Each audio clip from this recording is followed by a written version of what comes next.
Conversations across time. Conversations across time. Conversations across time. Conversations across time. Conversations across time. Conversations across time. Conversations across time. Conversations across time. Conversations across time. Conversations across time. Conversations across time. Hi, I'm Vivian Crawford, and welcome to another episode of Conversations Across Time, the TV show that allows you, the viewer, to participate in imaginary conversations between people from different time periods and imagine what it is that they would say if they had an opportunity to talk to each other. In the course of history, there are certain individuals who have shaped the way that we now think, and they've also led to political movements that might have come about as a result of civil unrest. Tonight we have with us two immortals from another time period visiting with us.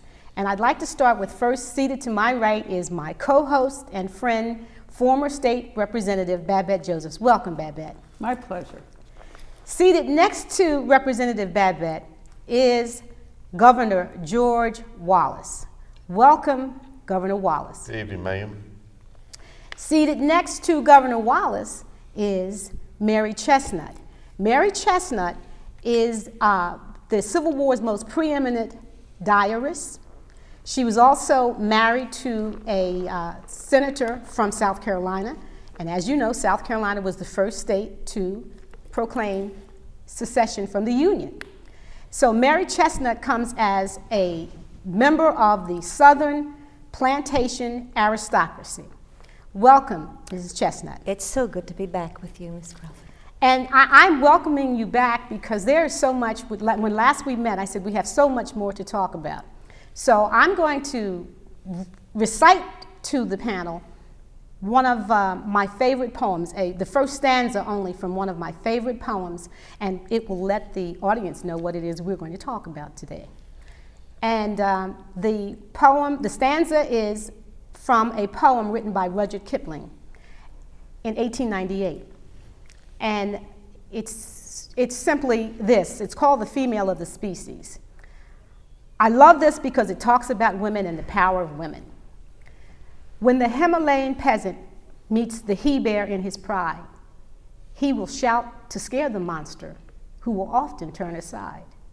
But the female thus accosted rends the peasant tooth and nail, for the female of the species is more deadly than the male.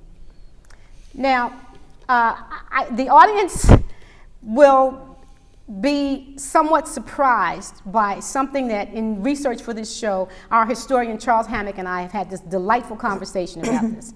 And that is, in 1863, Southern white women led food riots throughout the South. They were the wives, the daughters, the sisters of men who were conscripted to fight in the Civil War.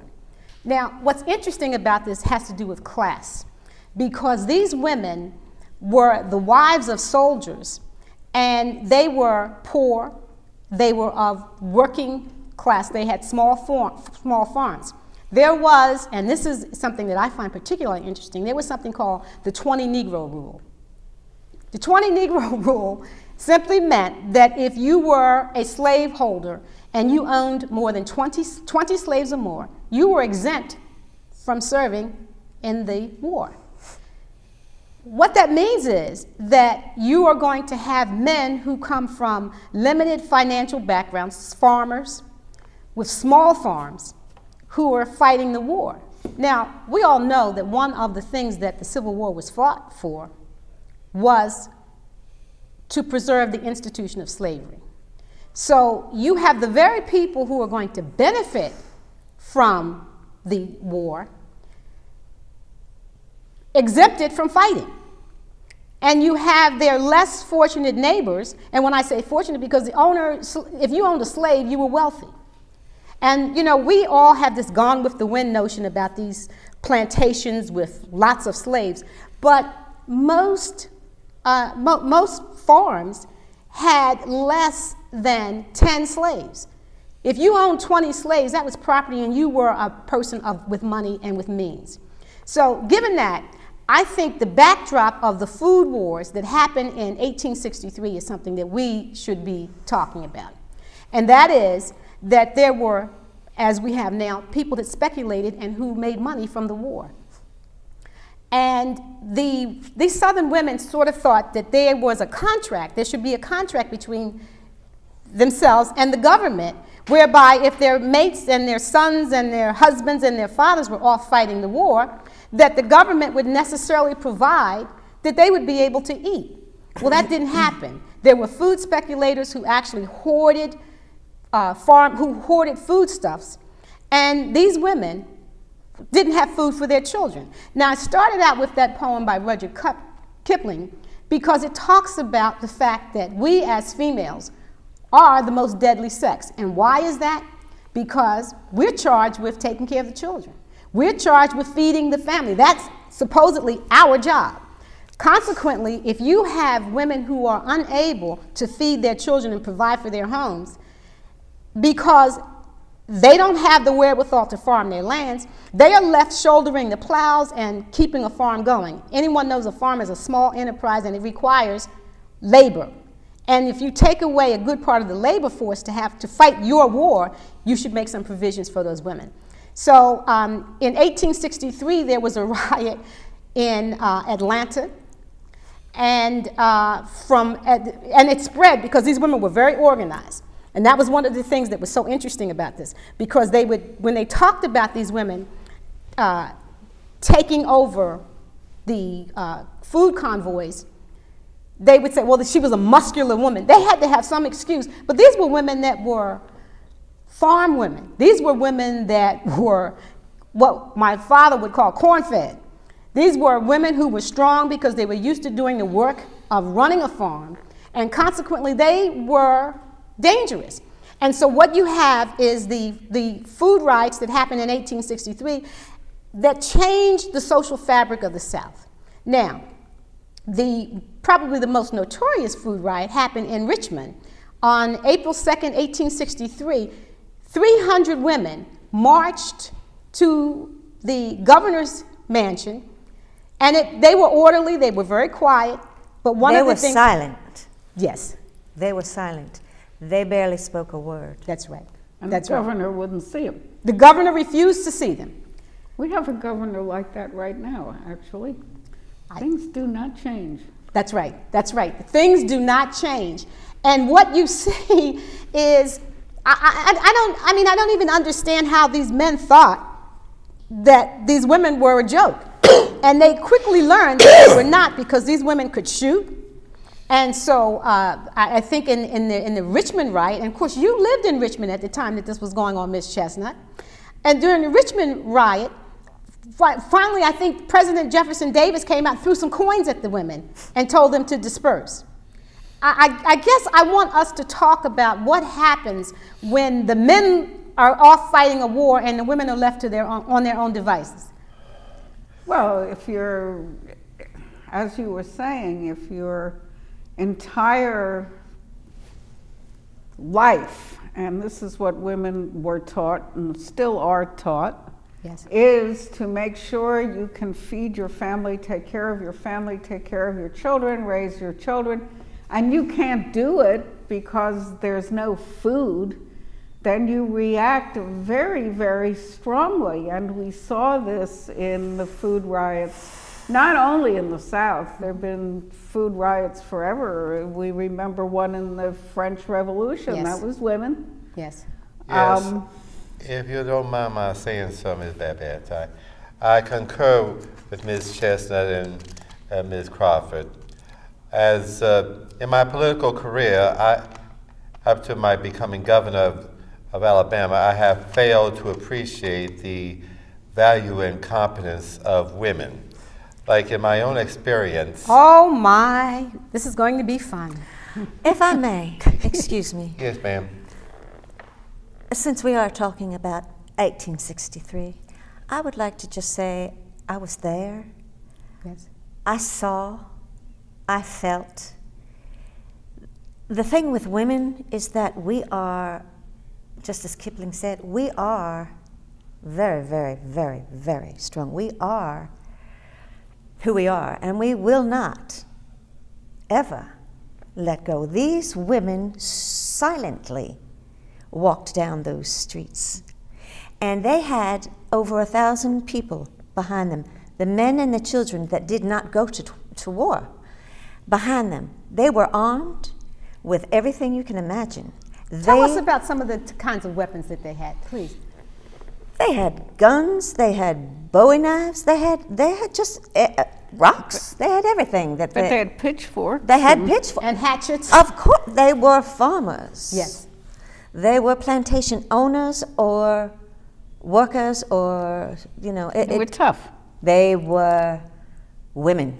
Right. Whether they were tough women or just women, by the very nature of our souls, we bear children. Now, I did not Yes. bear a child, sadly. But I saw many who have, and I know that it's an innate response in my own self to absolutely take care of your young. Now, I admit, being born and raised in the aristocracy that I was raised in, I have shame about that. But I changed my ways, and I wrote about it so the truth would be spoken clearly and people would know what really happened and who these women were and how atrocious the men were of that day. But they learned. After they had guns, brandishes. They did at learn, them, and within days. And after one city after another, I mean, we're talking about Richmond, but there were one city after another. Within days, the government came up with the foods to feed these people. And they were afraid. The government was afraid. I want to talk about As they should have been. Absolutely. And I want to talk about initially when these food riots happened, because it's my understanding at the first food riot, which took place in Atlanta, that the shopkeeper, because I think they marched Down the streets down where the the street, merchants were, yes. and one merchant sort of poo-pooed them as though, well, they're not important, doesn't mean anything. And one woman who was apparently the leader of the group jumped up on the counter, pulled a gun, put a gun to his head, and while she held the gun to his head, her fellow sisters who were marching with her actually took all the supplies in this man's store, this shopkeeper's store. And that news traveled quickly. And I see Governor Wallace wincing. Yes. And, Yes, and madam, so, I did. well, I mean, what's interesting to me, Governor Wallace, is you were not from this aristocratic background. It would seem to me that you would have had some understanding of what was going on, but you're wincing. Tell us why. Well, I agree with you, Ms. Crawford, Ms. Josephs, and Ms. Chestnutt. It is true that I am not of the traditional aristocracy, as you call it. However, I come from a political background that favored this aristocracy.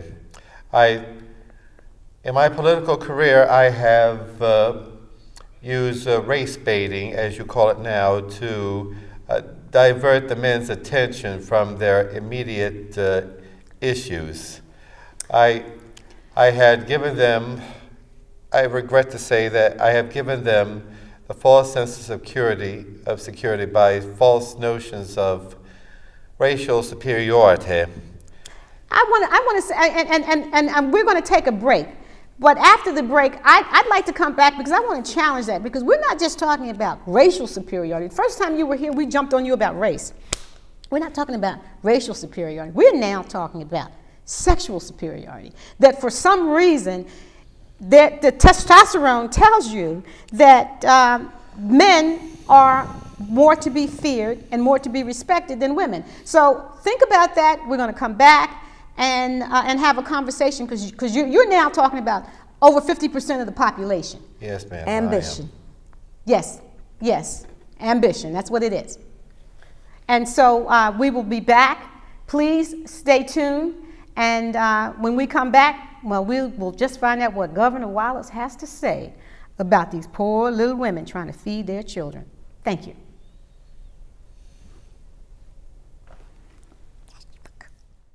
Conversations across time, conversations across time, conversations across time, conversations across time, conversations across time. Are you accusing me of taking advantage? I'm accusing you of raping her repeatedly. That's what I'm accusing you of. She had no way to say no. Conversations across time, conversations across time, conversations. So right before the break, we were actually talking to Governor Wallace, and I felt very strongly that what he was indicating was there was sexual superiority of males. Now, I know and I take into account, Governor Wallace, that you were, through most of your political career, a populist. So, you know, I know that on some level you had a certain amount of respect for the issue that these women were talking about. Yet, the idea of sexual superiority of males is something that we just want to explore a little more, because that's what it seems like you're saying. What I was truly indicating, madam, was that I was brought up in a society where certain persons had their position in life and they maintained that position, and such as the black people in my society were allotted their positions. So in my society, females had their position, and it was not particularly becoming of females to step out of that position, as these women who rioted in Richmond and other cities did during the War of Southern Independence. It was a matter of life and death for their children, sir. Unbecoming. Well, yeah, it doesn't matter whether they looked cute or not. My I mean, good they were Lord. starving, which you should have sympathy for, coming from the poor people that you came from yourself.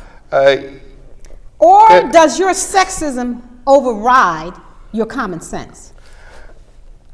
As you may well aware, madam, in the society I was brought up in, the Caucasian males were expected to maintain certain attitudes. Like during my high school days, I was a champion boxer, and I was expected to maintain a level of masculinity, and that was expected of men of my culture, and Of course, in this century, we have women boxing.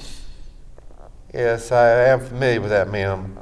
But like I have stated, such behavior, which was expected of men and supposedly respected of men, but coming from females was not considered proper, and that was simply the culture I was brought up in, madam. So do you think that were you so conditioned that you believed that women had to do nothing except what was proper? What if they were hungry? Or becoming? Yes, proper or becoming. I see your point, ladies. However, such was the culture I was brought up in, and that was what the men in the army of the Confederacy was fighting for during the War of Southern But the men Independence. retreated right away, really, as soon as these riots broke out in all of the cities, or many of the cities, a lot of the big cities of the South. How do you reconcile that the governor of the the president of the Confederacy came out and threw coins to these starving women? I don't know how to help you. It's these northerners, these Yankee infiltrators that are coming in here and creating the problems. But here's the money I have, and he threw coins at the women. I have heard of that incident, madam, and I'm sure Mr. Davis did what he had to do in order to attract their attention to, and Well, he can't be held responsible for that. No, and I'm not holding him responsible. I guess what I'm trying to understand is, because I view you, knowing your history as a populist, I would think that you would be someone who would champion these women, because they were, in essence, trying to provide for their children. They were trying to feed their families.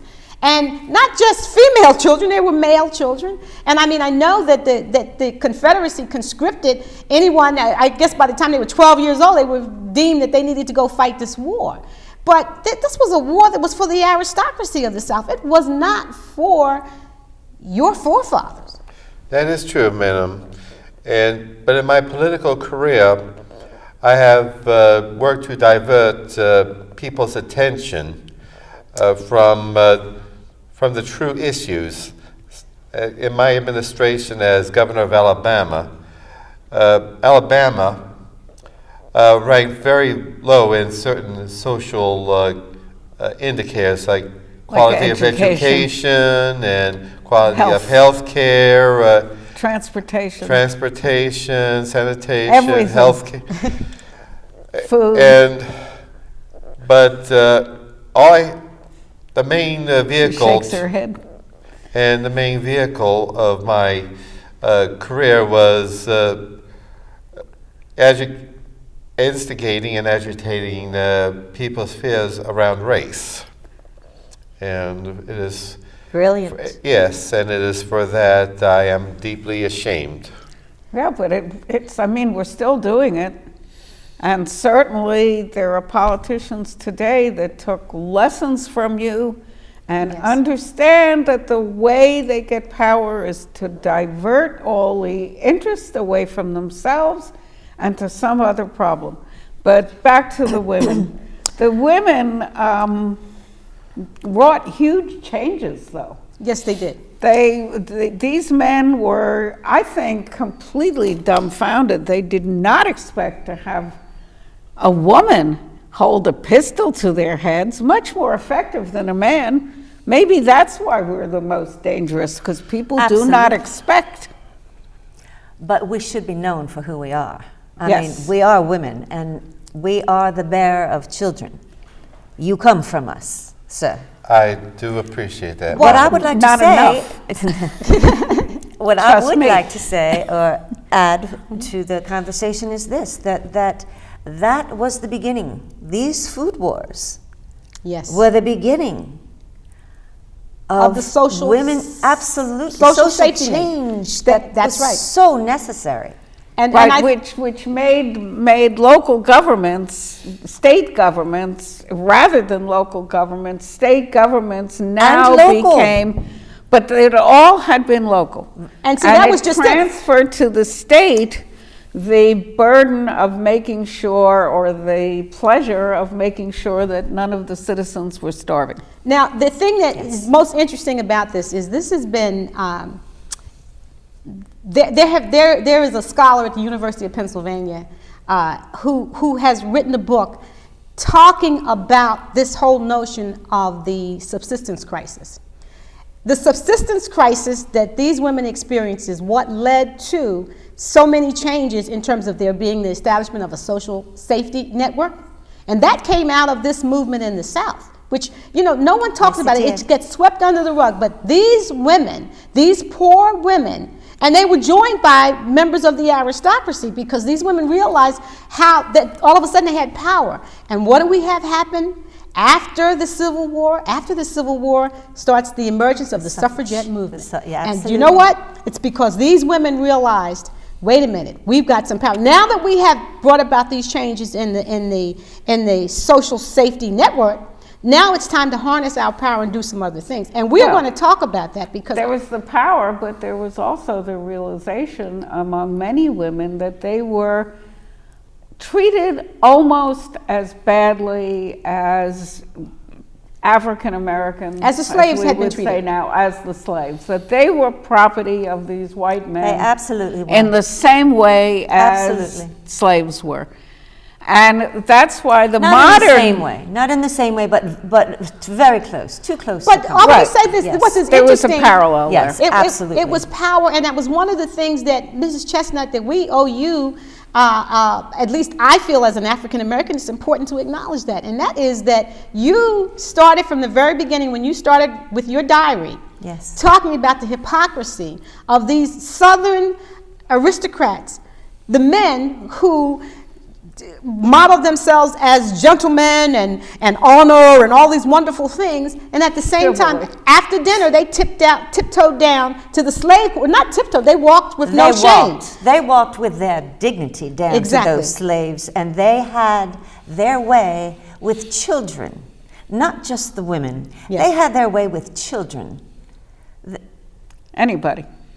I have heard. They owned Anybody. them. They owned them. They own them. But And they couldn't then, say, not only did this safety net kind of idea start to evolve, and the suffragists, but all throughout the history as we move forward from that, you see women all over the country making an enormous fuss over child labor. yes.